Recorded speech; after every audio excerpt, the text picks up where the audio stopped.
So today's topic is electrode potential and electromotive force of a cell. So let's understand this with the help of an example. As you can see in the figure, we have taken a zinc rod which is dipped in zinc sulfate solution. Now what is happening? Zinc atoms from the electrode starts dissolving into the electrolyte which is zinc sulfate solution, as you can see in the figure, leaving the electrons behind on the electrode.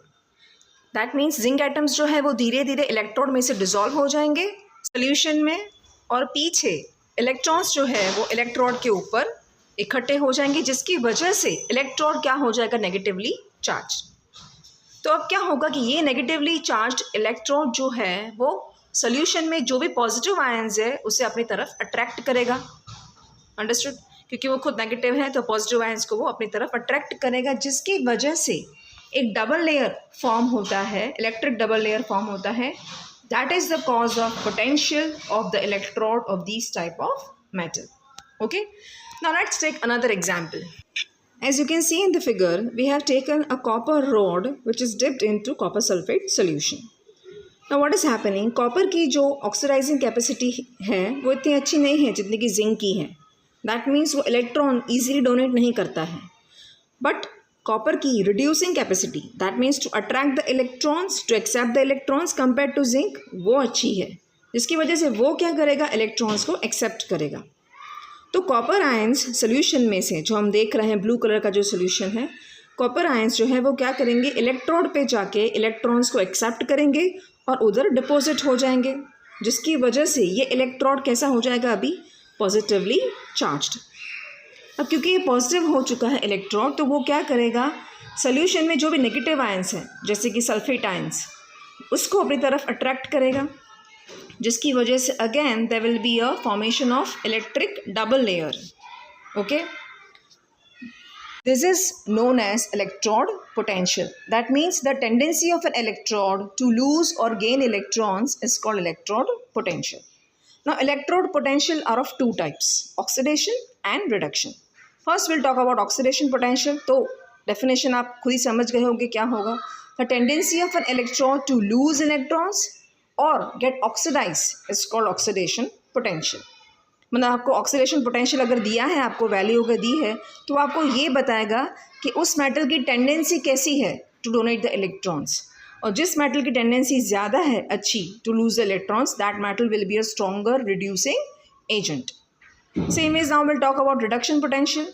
Tendency of an electrode to gain electrons or gets reduced is called reduction potential. हमारे case में यहाँ पे copper था जो वो reduce हो रहा था, और आपको अगर वैल्यू दी है रिडक्शन पोटेंशियल की, तो वो आप उस वैल्यू से आप पता लगा सकते हैं कि वो मेटल जो है वो कितना, उसकी टेंडेंसी कितनी है टू गेन इलेक्ट्रॉन्स, या फिर आप ये बोल सकते हैं वो कितना स्ट्रॉन्ग है एज एन ऑक्सीडाइजिंग एजेंट, वो आप पता लगा सकते हैं। और आपको यहाँ पे ये भी ध्यान रखना है कि ज़रूरी नहीं है एक सेल में जिस मेटल ने ऑक्सीडाइज्ड किया है वो हमेशा ऑक्सीडाइज्ड करेगा, वो डिपेंड करेगा उसके दूसरे हाफ सेल पे वो किसके साथ अटैच्ड है। ओके, डिपेंडिंग ऑन दैट वो मेटल खुद ऑक्सीडाइज या रिड्यूस्ड होगा। और एक और चीज़ हम यहाँ पे याद रखेंगे कि क्योंकि हमें पता है कि ऑक्सीडेशन प्रोसेस और रिडक्शन प्रोसेस एक दूसरे के रिवर्स है, तो ऑक्सीडेशन पोटेंशियल की वैल्यू जो है और रिडक्शन पोटेंशियल की जो वैल्यू है उसमें ये डिफरेंस है, सिर्फ साइन का डिफरेंस है, बाकी दोनों की वैल्यूज़ कैसी है, same, they are equal in magnitude but उनकी अपोजिट साइंस होंगी। ठीक है, साइन से आप पता लगा सकते हो कि वो क्या करेगा, ऑक्सीडाइज्ड करेगा, रिड्यूस करेगा, that will be known from the values. Understood? Now will talk about factors affecting the magnitude of electrode potential. कौन से ऐसे फैक्टर्स हैं जो इलेक्ट्रोड पोटेंशियल की वैल्यू को अफेक्ट करेंगे। तो फर्स्ट फैक्टर है the nature of the metal और द इलेक्ट्रोड। ये हम पहले भी बात कर चुके हैं कि मेटल्स की जो टेंडेंसी है, different metals have different tendency to lose और gain electrons and all have different electrode potentials.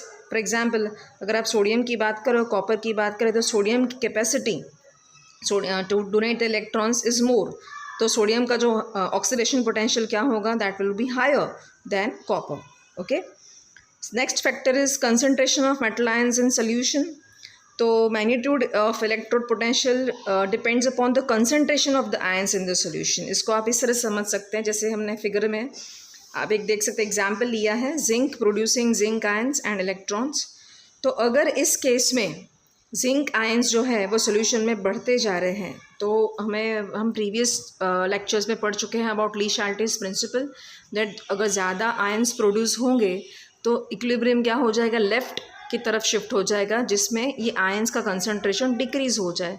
That इसका मतलब ये है कि जिंक जो ऑक्सीडाइज्ड हो रहा है राइट साइड जो है रिएक्शन का, वो कम हो जाएगा, जिसकी वजह से ऑक्सीडेशन क्या हो जाएगा, कम हो जाएगा। दैट मीन्स आयंस की क्वांटिटी, आयंस का अमाउंट है वो भी अफेक्ट करेगा the value of electrode potential. And last is temperature. Obviously temperature जो है जितना ज़्यादा टेम्परेचर होगा, आयोनाइजेशन उतना ही ज़्यादा होगा, तो वो भी अफेक्ट करेगा the value of electrode potential. Okay, so now we'll talk about electromotive force, or you can say cell potential of a galvanic cell. As you can see in the figure, we have taken an example. ये example हम पहले भी ले चुके हैं galvanic cell का, of zinc and copper. अगर आपको galvanic cell को डिटेल में समझना है तो आप मेरा previous lecture about galvanic cell check कर सकते हैं। आप मेरे चैनल को लाइक शेयर और सब्सक्राइब करके सारे वीडियोस को आप चेक कर सकते हैं। ठीक है, तो अभी गैल्वेनिक सेल का ईएमएफ समझते हैं। जो मैंने गैल्वेनिक सेल समझाया था उसको हम शॉर्ट में यहाँ पे एक बार फटाफट समझ लेते हैं। Left side we have taken zinc in zinc sulphate solution, right side we have taken copper and copper sulphate solution. क्योंकि जिंक की ऑक्सीडाइजिंग कैपेसिटी अच्छी है तो जिंक यहाँ पे लेफ्ट साइड क्या करेगा, ऑक्सीडाइज्ड होगा, राइट साइड कॉपर क्या होगा, रिड्यूस्ड होगा। तो जो ऑक्सीडाइज हो रहा है left side, that would be called as what, anode. Okay, and right side would be called as what, cathode. और यहाँ पे एक चीज़ याद रखनी है कि क्योंकि एक्सेस ऑफ इलेक्ट्रॉन्स हैं एनोड के ऊपर, so that will be oxidation process and there is a deficiency of electrons at the cathode due to reduction process. इसका मतलब ये है कि कैथोड का जो पोटेंशियल है that would be higher, okay, whereas anode और negative electrode is at lower potential. ठीक है, ये सारी चीज़ें मैंने आपको जो प्रीवियस लेक्चर है मैंने उसमें समझाई हैं। तो इसका मतलब ये है कि यहाँ पे इलेक्ट्रिक करंट इसलिए प्रोड्यूस हो रहा है क्योंकि एक डिफरेंस है सेल पोटेंशियल में। Okay, there is a difference of potential between the electrodes of a cell, जिसकी वजह से करंट प्रोड्यूस हो रहा है from electrode at higher potential to the electrode at lower potential. हमारे केस में यहाँ पे the current is flowing from cathode to anode, क्योंकि कैथोड जो है वो हायर पोटेंशियल पे है कंपेयर टू एनोड। ओके, जबकि इलेक्ट्रॉन्स कहाँ से कहाँ मूव हो रहे हैं, from anode to cathode. Okay, आप ये सारी चीज़ें समझ सकते हैं, मेरे प्रीवियस लेक्चर में मैंने समझाया हुआ है। ठीक है, तो ईएमएफ यहाँ पे क्या हुआ, EMF is nothing but the quantitative measurement of the tendency of a net reaction to occur within the cell. मतलब कि आपको ये बताएगा, ईएमएफ की जो वैल्यू है आपको वो बताएगा कि नेट सेल रिएक्शन जो है, ओके, उसकी टेंडेंसी कितनी है होने की। दैट मीन्स ऑक्सीडेशन एनोड पे और रिडक्शन प्रोसेस जो है वो कैथोड पे होने की टेंडेंसी कितनी है। ओके, अच्छा, अगर यहाँ पे कोई पोटेंशियल डिफरेंस नहीं होता तो हम ईएमएफ को क्या बोलते हैं, EMF of a cell that would be equal to, obviously cell का ईएमएफ क्या होगा, दोनों इलेक्ट्रोड पोटेंशियल्स का, ओके, ईएमएफ जो भी वैल्यूज़ है सेल पोटेंशियल की उसका समेशन। जैसे कि आप देख सकते हैं फिगर में, फॉर्मूला में, EMF for the cell would be equal to what, oxidation potential of the anode plus reduction potential of the cathode. Okay, क्योंकि ऑक्सीडेशन कहाँ पे होता है, एनोड पे, और रिडक्शन होता है कैथोड पे। तो इसको हम इस तरह से लिख सकते हैं, फिगर में आप चेक कर सकते हैं। Okay, from the first equation potential of the cell is equals to what, E oxidation potential plus E reduction potential at the cathode. अच्छा, अभी हमें पता है, हम प्रीवियसली भी डिस्कस कर चुके हैं कि ऑक्सीडेशन पोटेंशियल और रिडक्शन पोटेंशियल जो है मेटल का, that would be equal but there would be negative. Okay, that means what, second में हम सेकेंड स्टेप में क्या लिखेंगे, potential of the cell is equals to minus reduction potential of anode plus reduction potential of cathode. क्यों, क्योंकि हमने replace कर दिया है, E oxidation of at anode would be equal to E reduction of cathode but with a negative sign. Okay, तो second equation में हमने वो लिख दिया। तो इसको हम इस तरह से लिख सकते हैं, just by rearranging the terms, that E potential of the cell, okay, is equal to E cathode reduction minus E anode reduction।